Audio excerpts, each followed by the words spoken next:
기적을 믿으세요? 소리가 작네요. 기적을 믿으세요?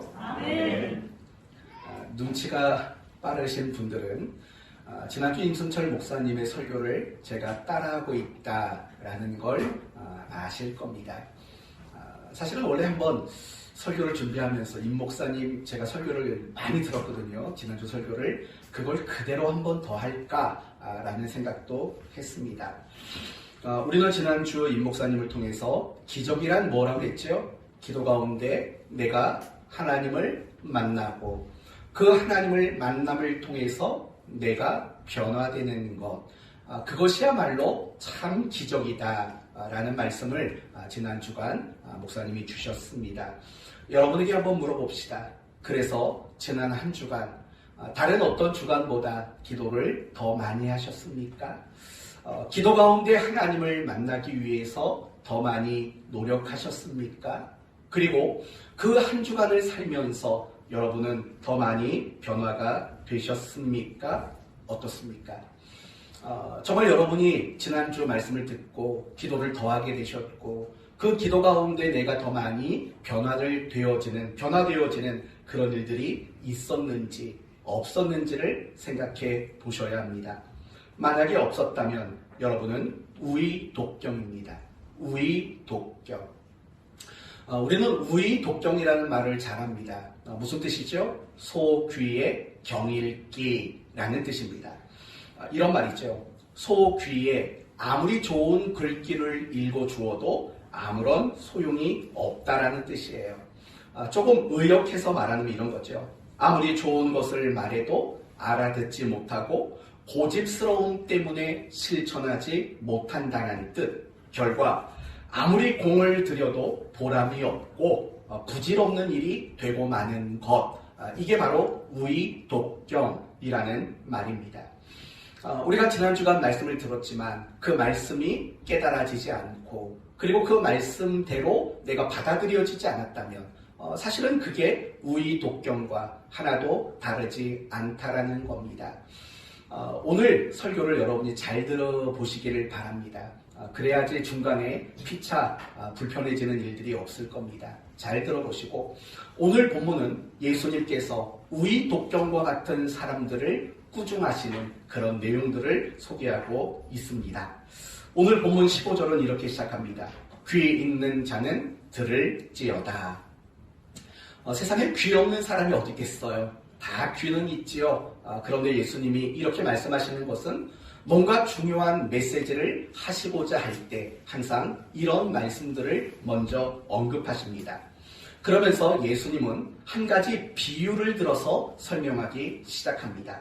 그 비유는 무엇이냐면 장터에서 노는 아이들 비유라는 겁니다. 그리고 이 비유를 가만히 보면 어떤 아이가 자기 친구들에게 두 가지 놀이를 제안하는 이야기가 소개가 됩니다. 먼저는 어떤 얘기냐면 결혼식 놀이를 제안하는 이야기가 나옵니다. 결혼식 놀이. 여러분 어렸을 때 소꿉장난 같은 거 많이 해봤잖아요. 너 신랑에 나 신부할게. 너는 주례해. 나는 하객할게. 피리를 불고 노래를 부르며 놀이를 했던 그 결혼식 놀이를 제안하게 됩니다. 그래서 17절은 이런 말이 나오죠. 이르되 우리가 너희를 향하여 피리를 불어도 이건 결혼식 놀이를 상징하는 말인 겁니다. 또 하나의 제한된 놀이는 무엇이냐면 장례식 놀이입니다. 장례식 놀이. 우리나라는 뭐 장례식 놀이를 했는지 안 했는지 기억은 잘 안 나지만 이 유대 지역에서는 장례식 놀이라는 것이 있었던 것 같습니다. 죽은 메뚜기나 어떤 벌레들을 갖다 놓고 너가 상주하고 너는 조문객하고 너는 곡하는 사람의 역할을 맡아서 해. 라는 역할놀이를 제안하는 겁니다. 저희 딸내미가 제일 좋아하는 게 역할놀이입니다. 남자인 저로서 매일매일이 버겁습니다. 정말 버거워요. 무슨 역할을 제가 어제는 무슨 역할을 했냐면 심청전에 나오는 하녀의 역할을 했고 연꽃의 역할을 하면서 어제 놀았고 그것뿐만이 아니라 제 마음을 좀 이해해 주십시오. 얼마나 버거운지. 아무튼 그런 역할놀이를 말하는 거예요. 결혼식 놀이, 장례식 놀이. 우리 결혼식 놀이 하자. 우리 장례식 놀이 하자. 이런 제안을 했다라는 거예요. 여러분은 어쩌면 어른이니까 그런 생각할 거예요. 목사님, 그게 뭐가 재밌겠어요? 그런 놀이가. 그게 재밌는지 재미없는지는 하나도 중요하지 않습니다.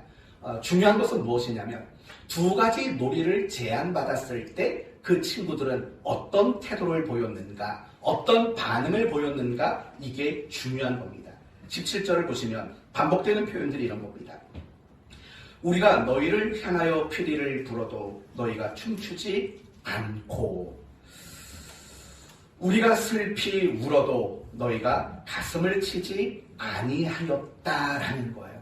피리를 분다는 건 결혼식 놀이를 제안한 거고, 또 슬피 울어도 라는 건 장례식 놀이를 이야기하는 거죠. 그러나 어떤 놀이를 제안해도 전혀 동참하거나 어떤 반응도 보이지 않았다, 이렇게 이야기를 하고 있는 겁니다. 이게 초점입니다. 장례식 놀이 하자, 반응이 없어요. 결혼식 놀이 하자, 여전히 반응이 없었다라는 겁니다. 그렇다면 이 비유는 누구를 향해 주어진 비유일까요? 16절을 보시면 이 세대를 이라고 말을 해요. 이 세대를. 그러니까 이 비유는 누구에게 주신 비유이냐면 그 시대에 살아가는 예수님과 함께 당시대를 살아갔던 사람들의 이야기라는 거예요. 그리고 더 구체적으로 말한다면 예수님 당시의 종교 지도자들, 그들의 이야기를 하고 있다라는 겁니다. 그렇다면 두 가지 놀이가 제안되었어요. 첫 번째는 장례식 놀이, 또 하나는 결혼식 놀이예요. 그렇다면 이 놀이를 제안한 사람들은 도대체 누구일까요? 먼저 장례식 놀이를 제안한 사람은 누구일 것 같습니까? 세례 요한을 말하는 거예요. 그래서 18절에 요한이 와서 먹지도 않고 마시지도 아니하매 그들이 말하기를 귀신 들렸다 하니. 그러니까 이 세례 요한이 장례식을 제안한 사람으로 묘사되고 있는 거예요. 그러면 이 결혼식을 제안하신 분은 누구라고 말할까요? 바로 예수님이라고 말하는 거예요. 19절 인자가 와서 먹고 마심에 말하기를 보라 먹기를 탐하고 포도주를 즐기는 사람이요 세리와 죄인의 친구로다, 이렇게 이야기를 하고 있는 겁니다. 여러분, 세례 요한과 그리고 예수님이 전한 메시지는 공통점이 있어요. 동일한 주제를 전했어요. 그 주제는 뭘까요? 바로 하나님의 나라고 천국이라는 주제로 세례 요한도 전했고 예수님도 전했습니다. 그러나 세례 요한과 예수님께서 그 천국이라는 주제로 메시지를 전할 때 전하는 방식은 사뭇 달랐어요. 먼저 세례 요한이 천국을 전하는 메시지의 방법은 회개라는 방법으로 천국을 전했다라는 겁니다. 다시 말하면 죄에 대한 애통과 탄식, 그리고 그 애통과 탄식을 표현하는 금식, 이런 것들을 제안함으로 세례 요한은 천국의 메시지를 전했다라는 거예요. 그래서 세례 요한이 외쳤던 메시지는 무엇이냐면 무엇하라? 회개하라, 천국이 가까이 왔다. 지금 세례 요한은 이 천국이라는 주제를 설교할 때 회개라는 측면으로 설교를 했다는 거예요. 그러니까 세례 요한이 그 당시에 많은 사람들에게 천국의 메시지를 전하면서 그들에게 무엇을 제안했냐면 회개하라, 죄에 대해서 애통해야 하고 죄를 탄식해라, 그리고 금식해라, 이런 메시지를 전했다라는 거예요. 마치 두 가지 놀이 가운데 무엇을 연상시키는 놀이죠? 장례식을 연상시키죠. 왜요? 애통, 탄식, 울부짖음, 이런 것들이 있기 때문에 바로 장례식 놀이를 제안한 사람이 바로 세례 요한이라는 겁니다. 예수님도 이 땅에 오셔서 하나님의 나라를 전하셨습니다. 천국을 전하셨습니다. 그러나 세례 요한이 회개라는 관점에서 천국을 전했다면 예수님은 천국을 전할 때 어떻게 전하셨느냐? 기쁨이라는 관점에서 천국을 전하셨다는 겁니다. 기쁨이라는 관점. 그래서 예수님의 공생애를 돌아보시면 예수님이 가장 많이 했던 사역 중에 하나가 뭔지 아십니까? 누군가와 만나서 먹고 마시는 일들을 얼마나 많이 했는지 몰라요. 예수님의 기적 가운데에서도 먹고 마시는 것과 관련된 기적들이 대표적인 기적들이에요. 예수님의 첫 번째 기적이 뭐죠? 갈릴리 가나에서 물을 포도주로 만드시는 사건. 그리고 예수님께서 자신이 모세와 같은 영적인 출애굽을 시키실 분이라는 것을 나타낼 때 광야에서 오병이어의 기적을 통해서 5,000명을 먹이시고 남기신 사건들, 바로 그런 사건들이 예수님의 공생의 가운데는 굉장히 많은 거예요. 뿐만 아니라 병든 자들을 고쳐주시고 장애인들을 회복시켜주시고 죄인들의 친구가 되어주시는 이 모든 것들의 공통점은 무엇이냐면, 그들에게 무엇이 주어지는 사건이냐면 기쁨이 주어지고 기쁨이 그들의 삶에 생겨나기 시작하는 모든 사건들이라는 거예요. 이처럼 예수님은 하나님의 나라를 전하실 때 기쁨이라는 방법으로 전하시는 거예요. 그래서 예수님은 사람들과 먹고 마시고 그들과 교제하는 일들을 굉장히 중요하게 여기셨죠. 두 가지 놀이 가운데 무엇과 관련된 모습입니까? 결혼식 놀이와 관련된 예수님의 모습이라는 것을 보게 되는 거죠. 그러나 중요한 것은 무엇이냐면, 세례 요한이 회개하라, 애통하고 탄식하라 라고 천국을 전할 때 사람들은 세례 요한에게 뭐라고 말했냐면, 저 사람 뭐 들렸다? 귀신 들렸다. 이렇게 이야기를 하고 거절했다라는 겁니다. 아무런 반응을 보이지 않았다라는 겁니다. 반대로 예수님이 기쁨이라는 방법으로 천국을 증거했을 때 사람들은 뭐라고 말하냐면, 19절을 보니까 먹고 마심에 말하기를 먹기를 탐하고 포도주를 즐기는 사람이요 라고 말한다고요. 무슨 말이에요? 탐식가, 미식가 또는 술 주정뱅이, 이런 식으로 묘사하면서 예수님의 기쁨으로의 초대를 그들은 완강하게 거절했다라고 이야기를 하고 있는 거죠. 그러니까 오늘 말씀의 핵심은 그거예요. 세례 요한이 회개하라고 말했을 때에도 그들은 아무런 반응이 없었고, 예수님이 기쁨으로 그들에게 천국을 제안할 때에도 그들은 아무런 반응을 보이지 않았다라는 겁니다. 한마디로 말하면 그들은 우리 독경과 같은 사람이었다라는 거예요. 소 귀의 경읽기. 아무리 좋은 것을 제안하고 아무리 좋은 말을 전해도 그들은 아무런 깨달음이나 아무런 반응도 그들에겐 일어나지 않았던 우리 독경과 같은 그런 사람들이라는 겁니다. 그런데 중요한 것은 이렇게 우리 독경과 같은 사람들이 2000년 전에만 있었느냐? 그게 아니라는 겁니다. 어떤 면에서는 오늘 우리의 모습이 우리 독경과 같은 그런 모습일 때가 사실은 굉장히 많다라는 겁니다. 몇 가지로 여러분에게 설명을 드리겠습니다. 우리는 신앙생활을 하면서 다양하게 굉장히 많은, 수없이 많은 설교를 듣습니다. 우리 교회는 코로나로 인해서 일주일에 7번의 설교가 하게 됩니다. 예전에는 더 많았지요. 그런데 요즘에는 7편의 설교가 나옵니다.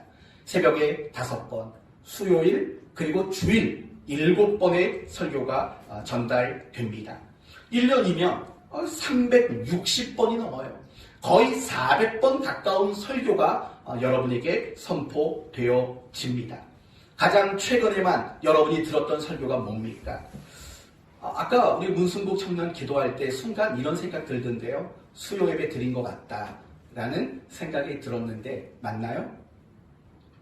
안 들었군요. 안 들었어요? 근데 수요 예배 설교를 너무 요약을 잘해서 설교를 들은 줄 알았습니다. 꼭 들으세요. 네, 여하튼 가장 최근에 우리가 들었던 설교는 그거죠. 기도하면 내가 하나님을 만나고 내가 변화가 일어나는 기적이 있다. 그 전주에는 무슨 설교를 들었습니까? 알 일이 없죠. 말씀이 흥황한 성도가 되자. 그 전주에는요, 믿음이란 하나님께 기대하는 것이다 라는 걸 들었고, 그 전주에는 간절함을 회복해야 된다.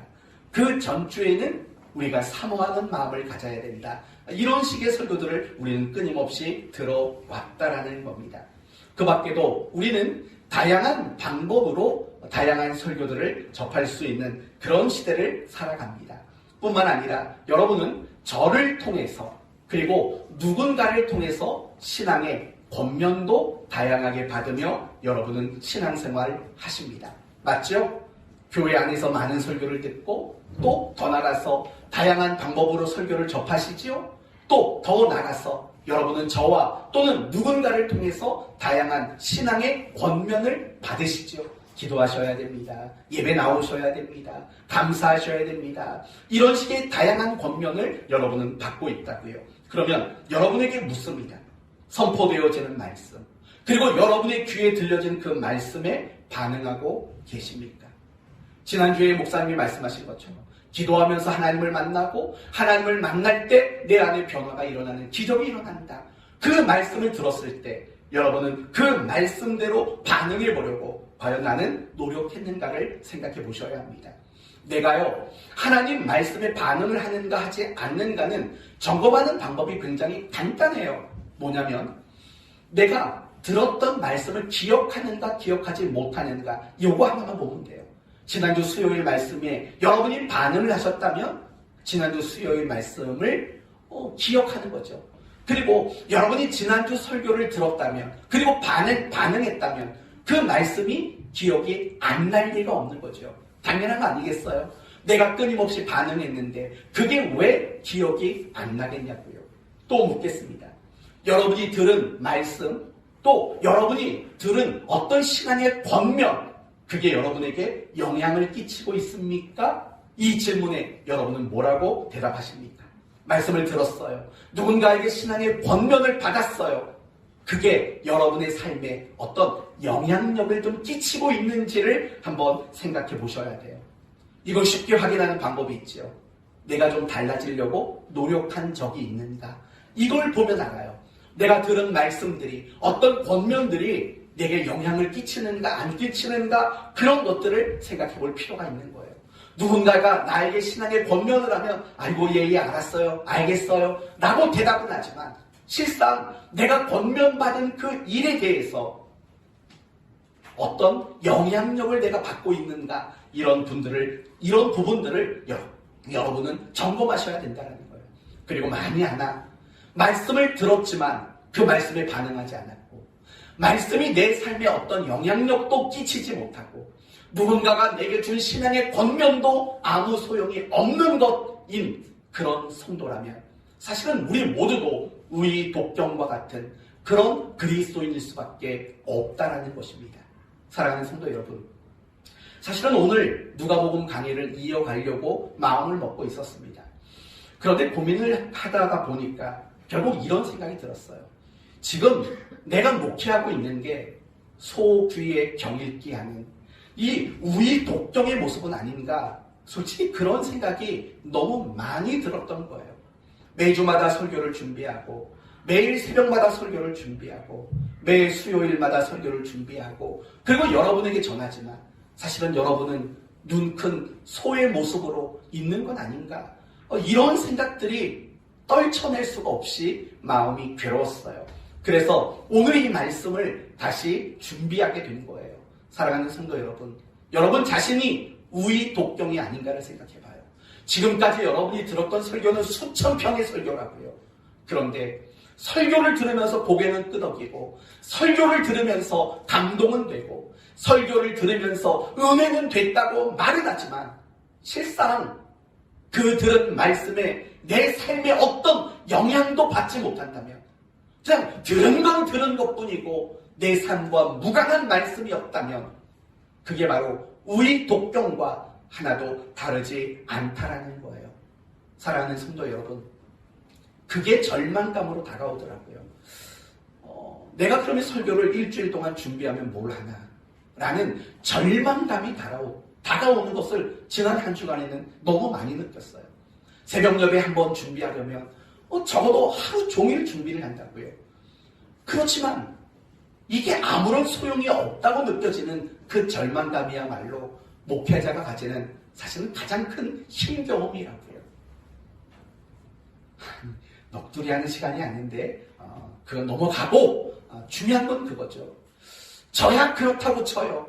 그런데 여러분이 우이독경이라면 사실은 그거 너무 안타까운 일 아닐까요? 성도 여러분, 우리의 인생의 성공과 승리는 실패는 무엇이 결정할까요? 우리 인생의 성공, 우리 인생의 실패, 무엇이 결정할 거라고 생각하십니까? 간단하더라고요. 지금 내게 주어진 현실, 지금 내게 주어진 상황, 지금 내게 주어진 관계, 그 속에서 올바르게 반응하는 것, 그게 우리 인생의 성공과 실패를 결정짓게 된다는 거예요. 여러분이 들어봤던 예화일 거예요. 어느 알코올 중독자 아버지가 있었어요. 이 아버지에게는 2명의 아들이 있었어요. 그런데 먼 훗날 아버지가 돌아가시고 이 아들들이 장성한 사람이 됐을 때 뜻밖의 이 2 아들은 서로 각각 다른 모습이었어요. 첫째 아들은 알코올 중독자가 됐어요. 2번째 아들은 술도 먹지 않는 아주 건전한 삶을 살아가는 사람이 됐어요. 누가 물어봤대요. 아니, 당신은 왜 알코올 중독자가 됐습니까? 이렇게 대답했대요. 우리 아버지가 알코올 중독자인데 어떻게 내가 똑같은 길을 안 갈 수 있습니까? 라고 말했대요. 그리고 또 한 사람에게 물었대요. 당신은 아버지가 알코올 중독자인데 어떻게 그렇게 술도 안 마실 수 있습니까? 이렇게 대답했대요. 내 아버지가 알코올 중독자로 평생을 불행하게 살고 남을 불행하게 하는 모습을 봤는데 어떻게 알코올 중독에 빠질 수 있겠습니까? 어떻게 술을 입에 댈 수 있습니까? 라고 말했다고요. 너무 웃기지 않아요?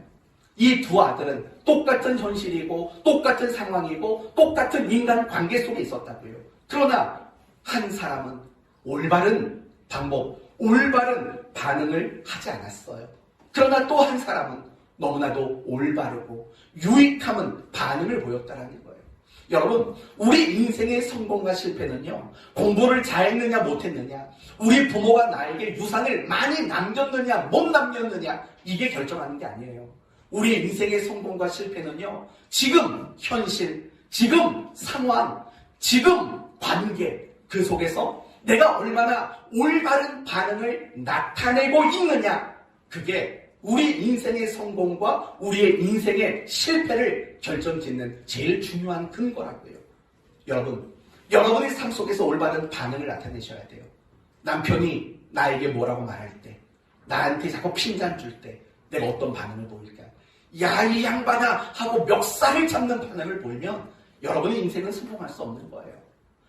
여러분의 부인이 아무리 도끼 눈을 뜨고 여러분을 달달달달 볶아도 올바른 반응을 보이셔야죠. 그럴 때 여러분의 인생은 성공할 수 있는 거죠. 올바른 반응이 없이 인생을 살면은요, 우리 인생은 실패할 수밖에 없는 거예요. 우리의 신앙생활도 사실은 마찬가지라고요. 우리의 신앙의 성공, 우리의 신앙의 실패는 다른 게 결정하는 게 아니에요. 주어진 상황 속에서 내가 그리스도인으로서, 내가 믿음을 가진 사람으로서 어떻게 반응하느냐, 그게 우리의 신앙의 성공과 실패를 결정한다는 거예요. 이유가 뭔지 아세요? 신앙이란 결국 반응이기 때문에 그래요. 믿음이란 결국 반응인 거예요. 여러분, 믿음을 가졌는데 반응하지 않는다면 과연 그게 믿음이실까요? 내가 신앙이 좋다고 말하는데 반응하지 않는다면 과연 그게 정말 신앙이 좋은 걸까요? 아니라는 거예요. 신앙과 믿음의 핵심과 본질은 어김없이 반응인 거예요. 여러분이 잘 아시는 히브리서 11장은 믿음장이라고 불려요. 그리고 믿음을 가지고 살았던 사람들의 이야기로 가득 차 있다고요. 여러분이 잘 아시는 아브람도 나오고요, 에녹도 나오고, 아벨도 나오고, 요셉도 나오고, 이삭도 나오고, 모세도 나오고, 믿음의 사람들이 등장한다고요. 그런데 그 사람들의 공통점은 다 2가지예요. 첫째, 믿음을 가졌다. 신앙을 가졌다. 그리고 또 하나의 공통점은 그들이 믿는 바, 그 믿음에 근거한 올바르고 정당한, 더 나아가서 하나님이 원하시는 반응을 보였다는 거예요. 그것으로 구성되어 있는 게 히브리서 11장의 내용이라고요. 예를 들면 아브라함의 이야기를 보세요. 내 본토 친척 아비 집을 떠나라. 내 독자 이삭을 번제로 바쳐라. 라고 말했을 때 아브라함은 어떻게 했냐면 떠나는 반응, 그리고 그 아들을 데리고 모리아 산으로 가서 번제로 드리는 반응을 나타냈다고요. 이건 올바른 반응이잖아요. 하나님이 원하는 반응이잖아요. 바로 그게 믿음이라고요. 그게 바로 신앙이기도 하다라는 거예요. 이렇듯이 신앙이란, 믿음이란 정말 올바른 반응과 정당한 반응, 하나님이 원하는 반응을 나타내는 것, 그게 바로 믿음이고 그게 바로 신앙이라는 거예요. 그래서 야고보서 2장에서는 굉장히 충격적인 말을 해요. 이런 말을 해요. 이와 같이 행함이 없는 믿음은 그 자체가 뭐라고요? 죽은 것이라. 어떤 사람은 말하기를 너는 믿음이 있고 나는 행함이 있으니 행함이 없는 네 믿음을 내게 보이라. 나는 행함으로 내 믿음을 내게 보이리라. 이렇게 말한다고요. 그러니까 내가 믿음이 있다는 것을 무엇으로 보이겠다는 겁니까? 행함으로 보이겠다는 거예요. 여러분, 여기서 말하는 행함은 뭘까요? 올바르고 정당한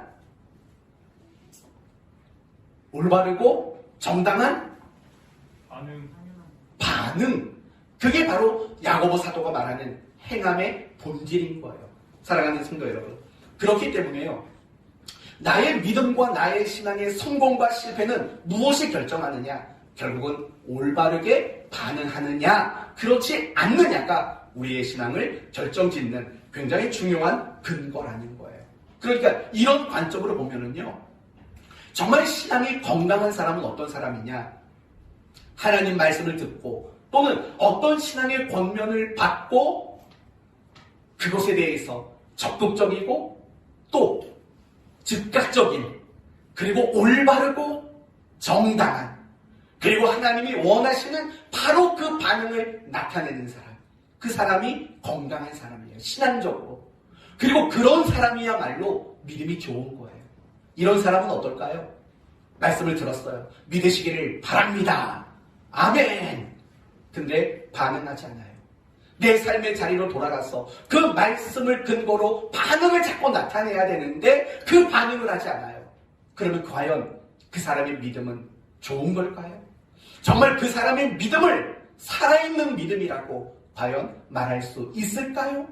전혀 그렇지 않다라는 거예요. 전혀 그렇지 않아요. 정말 믿음과 신앙은 반드시 정당한 반응으로 나타나게 돼 있는 거예요. 아멘 잘하는 게 믿음이 좋은 게 아니고 말씀을 잘 들은 게 좋은 게 아니에요. 정말 들은 그것을 근거로 내가 얼마나 올바르고 얼마나 정당하게 반응하며 살아가느냐, 이것이 굉장히 중요하다는 거예요. 사랑하는 성도 여러분, 저는 여러분이 그런 사람이 됐으면 좋겠어요. 말씀을 들을 때마다, 어떤 신앙의 권면을 받을 때마다 그것을 듣고 반응하려고 하는 몸부림이 있었으면 좋겠어요. 오늘 설교 여러분 듣고 그냥 끝내면 안 돼요. 오늘 설교를 듣고 나서 여러분은 막 이 뇌가 풀 가동이 돼야 돼요. 어떻게 가동이 돼야 되냐? 하나님, 내가 어떻게 반응할까요? 하나님이 나에게 원하는 반응이 뭔가요? 고민하는데 여러분의 이 지능과 모든 뇌가 풀 가동이 되셔야 돼요. 계속 고민하셔야 돼요. 내가 어떻게 반응할까요? 내가 어떻게 반응이 될까요? 하나님이 원하는 반응이 뭐예요? 이런 고민을 우리는 끊임없이 해야 된다고요. 지난주간 성경 읽으셨어요? 읽으셨다면 읽은 성경을 근거로 어떻게 반응할까요? 지난주에 설교 좀 많이 들으셨어요? 그러면 그 설교를 근거로 어떻게 반응할까요? 누군가가 여러분에게 지나가는 말로 말합니다. 새벽에 좀 나와. 이 말을 듣고 난 어떻게 반응해야 될까? 이런 것들을 고민하셔야 된다고요. 그게 신앙이고 그게 여러분의 신앙의 수준이라고 말할 수 있는 거예요. 저는 여러분이 우의독병하지 않았으면 좋겠어요. 그저 듣기만 하고 아무런 그냥 눈만 껌뻑껌뻑하고 아무런 반응할 줄 모르는 우의독병 같은 그런 신앙인이 되지 않기를 바랍니다. 그렇다면 왜 도대체 그런 반응이 안 나올까요? 제가 지금까지 여러분에게 말씀드린 말씀의 요지는 결국 그거예요. 반응을 하는 거예요. 올바르게, 정당하게 하나님이 원하시는 그 반응을 나타내 보이라는 거예요. 근데 그게 안 되는 이유가 뭘까요? 여러분에게 세 가지로 신랄하게 말하도록 하겠습니다. 첫째, 여러분은 하나님의 말씀을 듣고 그 말씀대로 사는 일에 사실은 관심이 없는 거예요. 말씀대로 살고 싶은 마음, 의지, 이런 것들이 여러분에게는 없기 때문에 그래요. 어쩌면 이런 이유죠. 말씀이 중요하다는 걸 모르는 거죠. 내가 말씀대로 살아야 된다는 걸 알지 못하는 거죠. 단지 말씀을 듣는 것은 최악의 경우는 형식적으로 듣는 거고, 그나마 나은 것은 말씀을 들으면 재밌고 말씀을 들으면 은혜가 되는 그 정도 수준인 거겠죠. 그 이상이 아니기 때문에 반응하지 못하는 거예요. 말씀을 들으면 여러분 나름대로 어떤 은혜가 임하잖아요. 마음의 감동도 임하잖아요. 거기에 머무르는 거죠. 거기까지만인 거죠. 내가 이 말씀대로, 내게 들려진 이 말씀대로 반응하며 살아내는 거에 대한 마음과 관심은 없기 때문이죠. 예수님 당시의 종교 지도자들, 제가 왜 자꾸 형준이를 보게 되는지 몰라요.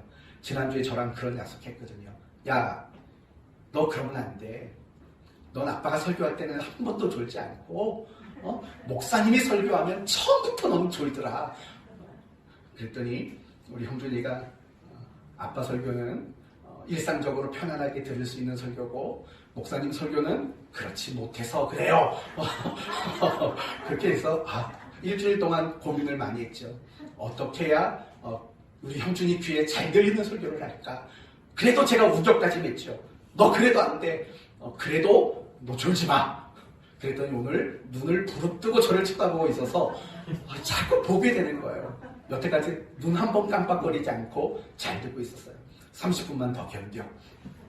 그래요. 아무튼 그런 거예요. 말씀을 듣고요. 내가 그 말씀대로 살아보겠다라는 마음과 의지, 이런 것들이 없는 거예요. 그런 마음이 애당초 내 마음속에 없는 거예요. 그러니까 우리는 반응하는 일이 안 돼요. 예수님 당시 종교 지도자들도 마찬가지예요. 세례 요한이 와서 회개에 대한 촉구를 했잖아요. 회개에 동참하십시오. 회개하셔야 됩니다. 예수님이 오셔가지고는요, 기쁨에 참여해라, 기쁨으로 와라 라고 제안했다고요. 그런데 종교 지도자들은 어느 쪽의 제안도 받아들이지 않았어요. 그들에게 반응하지 않았어요. 이유가 뭐냐면 그들은 관심 없거든요. 그럴 마음이 없거든요. 왜냐하면 그 종교 지도자들에게 있어서 유일한 관심은 뭐냐면 율법놀이였어요. 율법놀이. 회개하고 기쁨에 참여하는 이런 게 아니라 율법놀이에 빠져 있었거든요. 율법을 연구하고 율법으로 규칙을 만들어내고 율법으로 사람들을 가리키고 그 율법을 잣대로 사람들이 지키나 안 지키나 점수를 매기는데 그들의 마음이 온통 있었어요. 그들이 하고 싶은 마음은 그거밖에 없어요. 율법놀이 그거밖에 없었던 거예요. 우리도 사실은 마찬가지인 거예요. 내가 왜 말씀대로 반응하는 일이 내 삶에 나타나지 않을까? 간단해요. 그럴 마음이 없는 거예요. 이거보다 더 정확한 말이 어디 있겠어요? 정말 말씀대로 살고 싶은 마음이 너무 간절하신가요? 그 마음이 간절한데도 반응이 안 될까요? 물론 안 될 수도 있어요. 노력해도 안 되는 것들이 있잖아요. 그런데 우리는 처음부터 그 마음이 없는 거예요. 이 시간 말씀을 듣고 있어요.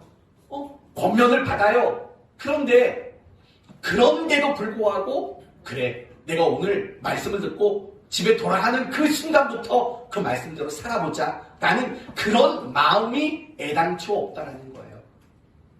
안 그런가요? 그런 마음을 우리는 가지지 못하는 거예요. 다른 데 재미가 있는 거죠. 집에 빨리 가서 주식 상황 좀 확인해보고 어떻게 하면 돈 많이 벌까? 집에 빨리 가서 일기예보 좀 보고 어디 놀러 갈 데 없나? 어디 재미난 거 없나? 영화 좀 확인해보고 오늘 재밌는 영화 볼 게 없나? 프로가 없나? 여기에만 우리는 관심을 갖고 살아가는 거죠. 저희 아내가 늘 저한테 눈빛을 주는 게 있죠. 제가 맨날 물어봐요. 저는 삼식이잖아요. 삼식이가 뭔지 아시죠? 집에서 밥을 하루에 3끼를 먹는 거, 그게 삼식이에요.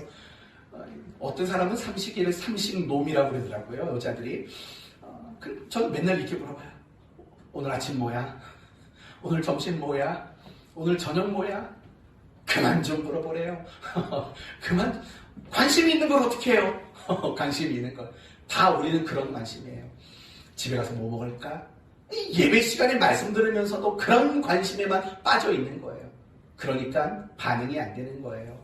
사랑하는 성도 여러분, 항상 우리는요, 말씀을 들으면 누군가가 권면을 해주면은요, 어떻게 반응할까? 그 마음을 가지셔야만 반응이 가능해져요. 두 번째, 반응이 안 되는 이유는요, 자기 삶에 대한 고집 때문이에요. 내 생각, 내 계획, 내 기준은, 내 경험, 내 기분, 이렇게 내 것이 중심이 되고 그것을 고집하는 것, 바로 그것 때문에 반응이 안 되는 거예요. 이미 말씀드린 대로요, 당시 종교 지도자들은 율법 놀이만을 고집했어요. 그러니까 세례 요한이 장례식 놀이를 제안하고 예수님이 결혼식 놀이를 제안해도 그들은 반응하지 않았어요. 자기 놀이만 고집했기 때문이에요. 어느 날 베드로가 옥상에서 기도하고 있었어요. 그런데 환상이 모였는데 그 환상이 뭔고 하니 이런 거예요. 큰 바구니가 보자기에 쌓여서 내려온 거예요. 그러더니 뜬금없이 하늘에서 그런 소리가 나요. 그거 잡아먹어라, 그거 먹어라 라는 소리가 들려요. 열어봤더니 뭐냐면 구약 율법에서 먹지 못하는 음식들이 가득 담겨 있었다고요. 유대인으로서 먹지 못하는 음식들이 담겨 있었어요. 그런데 그걸 먹으라는 음성이 들렸어요. 베드로가 뭐라고 말하냐면 싫어요, 안 먹어요, 못 먹겠습니다 하나님, 이렇게 말했다고요. 그 참 웃기는 짬뽕 아닙니까? 하나님이 먹으라는데 그것마저도 여러 차례 거절을 했다고요. 반응하지 않았다고요. 이유는 하나예요. 나는 지금까지 그거 안 먹어왔습니다. 난 그거 먹으면 안 된다고 생각합니다 라는 자기 의견과 자기 생각을 고집하고 있었기 때문이에요. 호세아서 4장 말씀을 보면 북이스라엘이 멸망당할 수밖에 없는 이유를 이렇게 설명해요. 이스라엘은 완강한 암소처럼 완강하니 라고 말을 해요.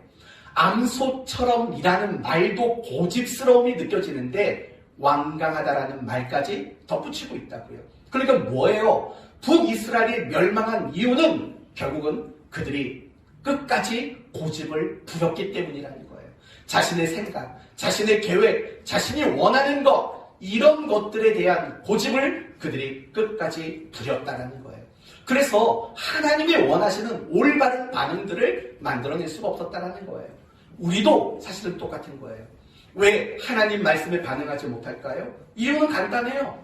내 생각은 아닌 거예요. 내 기분은 아닌 거예요. 내 목표나 내가 원하는 건 그런 게 아닌 거예요. 그런 고집을 가지고 있기 때문에 우리는 그 비신앙적인 고집 때문에 올바르게 반응하지 못하는 거예요. 그런데 여러분, 내가 고집 부리며 살아가는 거, 이 말 속에는요, 굉장히 무서운 말이 담겨 있다는 거 알고 계세요? 내가 고집 부리는 거, 그게 어떤 의미냐면 이런 의미예요. 하나님, 난 하나님의 말씀이 옳다고 인정하지 않습니다. 나는 하나님의 말씀이 선하다라고 동의할 수 없습니다 라는 뜻인 거예요. 내가 하나님 앞에 고집 부리고 내가 완강한 암소처럼 구는 것은 하나님 말씀이 선하고 복되다라는 그 사실을 내가 동의하지 않기 때문이라는 말이 그 속에 담겨 있는 거예요. 이게 얼마나 무섭고 또 이게 얼마나 교만스러운 말인지 여러분 이해하시겠어요? 내가 거절하는 거, 하나님 말씀을 듣고 반응하지 않는 것은요, 단지 반응하지 않았다의 말이 아니라 하나님의 말씀이 선하고 복되다, 옳다라는 걸 동의하지 않겠다라는 모습과 하나도 다르지 않다는 거예요. 이게 무서운 거예요. 여러분이 말씀대로 살면 복 받고 말씀대로 안 살면 복 못 받고 그 수준이 아니라고요. 여러분이 하나님 말씀에 반응하지 않고 살아가는 건 하나님의 그 말씀을 동의하지 않는 것과 같아요. 하나님의 말씀이 옳고 하나님 말씀이 선하고 하나님의 말씀이 참되고 복이 된다. 난 동의할 수 없습니다 라는 행위가 된다라는 거예요. 그게 얼마나 무서운 말인지 아시죠? 성도 여러분, 악한 게 뭘까요? 악한 거. 죄성이라는 건 뭘까요? 우리는 악하다 또는 죄성 이런 걸 말하면 어떤 못된 죄를 저지르는 것, 그 정도만을 우리는 죄성이라고 생각하지요. 그러나 아닙니다. 성경이 말하는 악함, 성경이 말하는 죄성의 핵심은 자기 중심적으로 살아가는 거예요. 사사기대로 말한다면 자기 소견에 옳은 대로 살아가는 게 악한 거고 죄성이에요. 그리고 시편 1편 1절을 식으로 말하면 이거죠. 복 있는 사람은 뭐예요? 악인의 꾀를 쫓지 아니하고 죄인의 길에 서지 아니하고 오만한 자의 자리에 앉지 아니하는 거예요. 그런데 우리는 그걸 내가 아니라고 생각해요. 시편 1편 1절이 말하는 악인의 꾀, 죄인의 길, 오만한 자의 자리, 그 속에는 내가 없고 내가 그 사람 쪽으로 안 가는 거라고만 생각한다고요. 그건 무식한 생각이에요. 거기서 1절에서 말하는 악인, 죄인, 오만한 자, 그건 결국 누구인지를 아십니까? 바로 내 자신이에요. 내 안에 악인의 꾀가 있다고요. 내 안에 죄인의 길이 있다고요. 내 안에 오만한 자의 자리가 있다고요. 바로 나를 말하는 거예요. 나를 따라가지 않는 것, 나를 추구하지 않는 것, 내 생각에 안주하지 않는 사람. 그리고 그 다음에 나오는 오직 여호와의 율법을 즐거워하여 그 율법을 주야로 묵상하는 자로다. 뭐지요? 자기 중심적 삶의 고집을 버리고 하나님의 말씀에 반응하는 자, 바로 그런 사람이 복 있는 사람이다. 이렇게 말한다고요. 사랑하는 성도 여러분, 내가 하나님 말씀에 반응되지 않는 이유는 여기에 있는 거예요. 자기 중심적인 고집에서 벗어나지 못하는 거예요. 가만히 보면 성도들이 고집이 굉장히 많아요. 저도 성도예요. 고집이 너무 많다고요.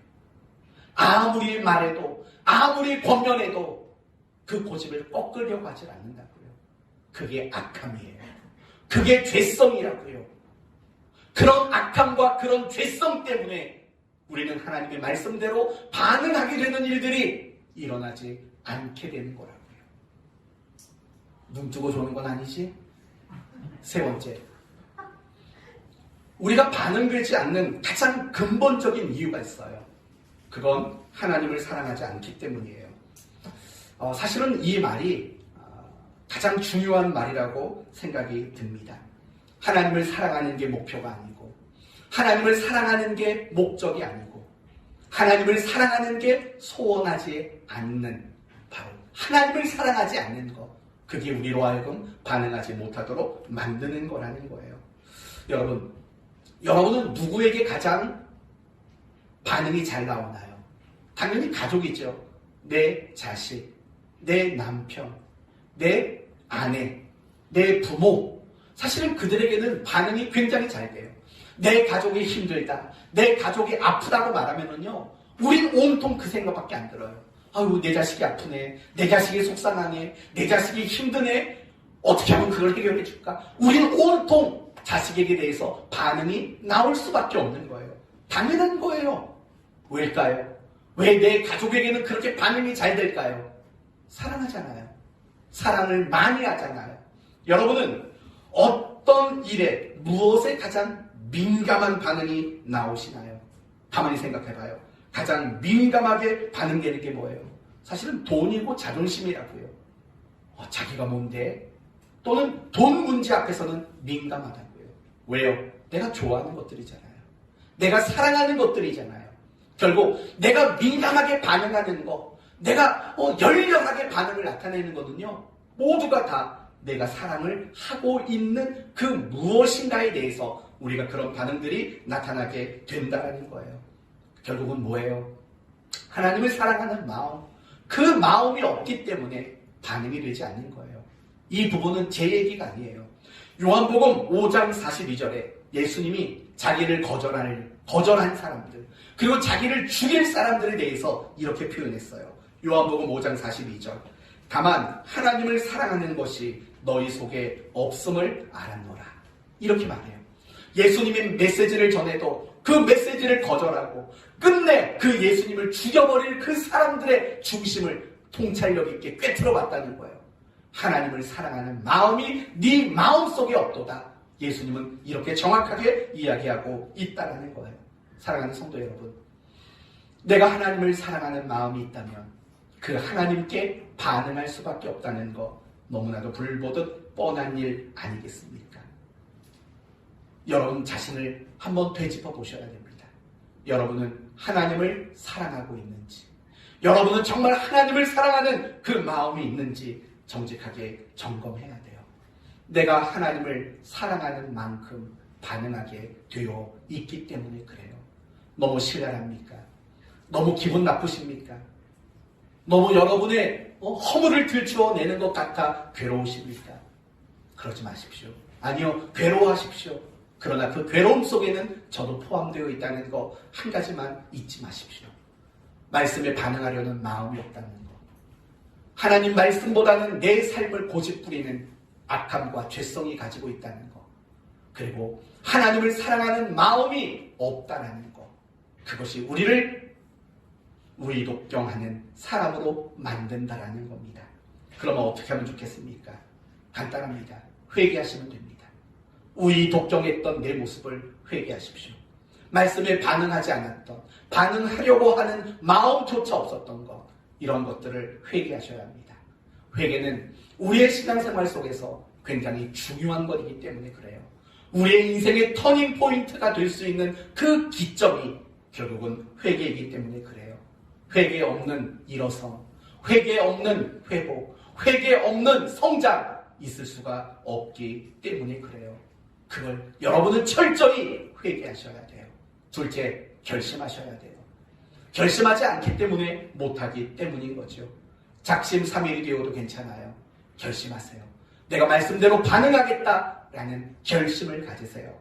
그리고 세 번째, 끊임없이 노력하고 훈련하세요. 세상에 어떤 일도 처음부터 잘할 수 있는 일들은 없습니다. 우리 딸이 코로나가 생겨가지고 그 해부터 피아노를 시작했어요.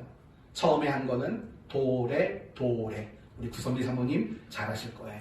도레. 그런데 지금은 찬양을 연주를 해요. 반주를 해요. 자, 여러분도 들을 텐데 잘하지는 못하고 아무튼 연주를 한다고요. 처음에는 못했는데 돼요.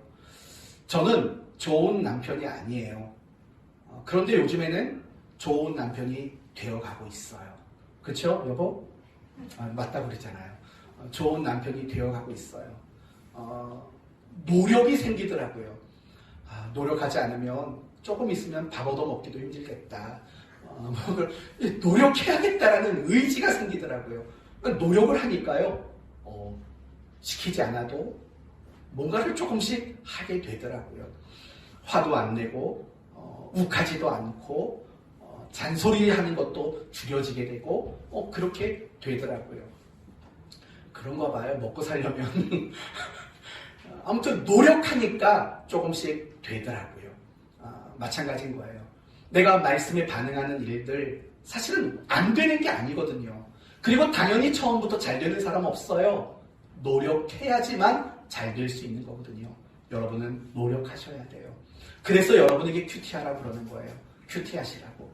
큐티를 하다 보면 곧 여러분이 실천하게 되는 일들이 생기잖아요. 적용을 삼고 실천점을 삼으니까 반응하게 되잖아요. 결국 그런 반응의 노력이 여러분으로 하여금 반응할 수 있는 사람이 되도록 만드는 것이라는 사실을 잊지 말아야 돼요. 신앙이란 자동으로 성장할 수 없어요. 여러분, 우리는 늘 그렇게 생각하죠. 은혜 받으면 변화될 거라고 우리는 생각한다고요. 그렇지 않아요. 은혜 받아서 변화되는 게 아니라 은혜를 받아서 변화될 수 있는 마음이, 기회가, 그 상황이 만들어지는 거죠. 우리 가운데 은혜 안 받아본 사람이 누가 있어요? 부흥회를 하든 수련회를 가든 은혜 받아봤잖아요. 그러면서 어김없이 경험했던 건 뭐죠? 3일만 지나면 다시 원점. 이거 다 경험해봤잖아요. 그래서 부흥회를 하고 나면 마지막 시간에 늘 그런 기도예요. 이 약발이 오래가게 해달라고. 왜냐면 맨날 부흥회 참석해도 약발이 3일밖에 안 가니까. 은혜 받는다고 사람이 변화되는 게 아니에요. 은혜 받아서 그 은혜를 근거로 끊임없이 노력하고 훈련하는 걸 통해서 반응하게 되는 이런 일들이 일어나게 되는 겁니다. 이제 말씀을 마치도록 하겠습니다. 신앙의 성공과 신앙의 실패는 내가 많이 배웠냐, 많이 읽었냐, 많이 들었냐가 결정하는 게 아닙니다. 신앙의 성공과 신앙의 실패는 내가 그 말씀 앞에 얼마나 올바르고 정당하게 반응하느냐, 그 말씀을 주신 하나님이 원하시는 반응이 무엇인가 고민하고 반응하는 훈련과 반응하는 노력을 행할 때 우리의 신앙은 올바르게 되어질 수 있습니다. 여러분의 삶에 고집을 내려놓으시고 여러분 안에 있는 악함을 떨쳐내시고 하나님을 사랑하는 마음으로 반응할 수 있는 여러분 모두가 되셨으면 좋겠습니다. 그래서 우의독경하는 신앙이 아니라 거일반삼하는 신앙이 됐으면 좋겠어요. 거일반삼이 뭐예요? 하나를 가르쳐주면 세 가지를 고쳐낸다는 뜻이에요. 그런 신앙의 소유자가 되시기를 바랍니다. 이 한 주간도 들을 귀 있는 자로서 말씀을 잘 듣고 이해하고 분별하고 그래서 말씀에 정당한 반응을 나타내는 복된 성도 되기를 예수의 이름으로 축원드립니다. 아멘. 기도합시다. 하나님 감사합니다. 오늘 말씀을 통해서 세례 요한이 회개를 선포하고 예수님이 기쁨으로 천국을 선포할 때 아무도 반응하지 않았던 우의독경했던 사람들의 이야기를 함께 살펴보았습니다. 우리 모두가 우의독경하는 성도들이었습니다. 그러나 이제는 하나님 말씀에 반응하는 성도로 살기로 다짐합니다. 우리 성도들의 삶 속에 오늘 말씀이 떠오르게 하시고 오늘 말씀대로 순종하며 살아갈 수 있도록 축복해 주시옵소서. 예수님의 이름으로 기도 올리옵나이다. 아멘.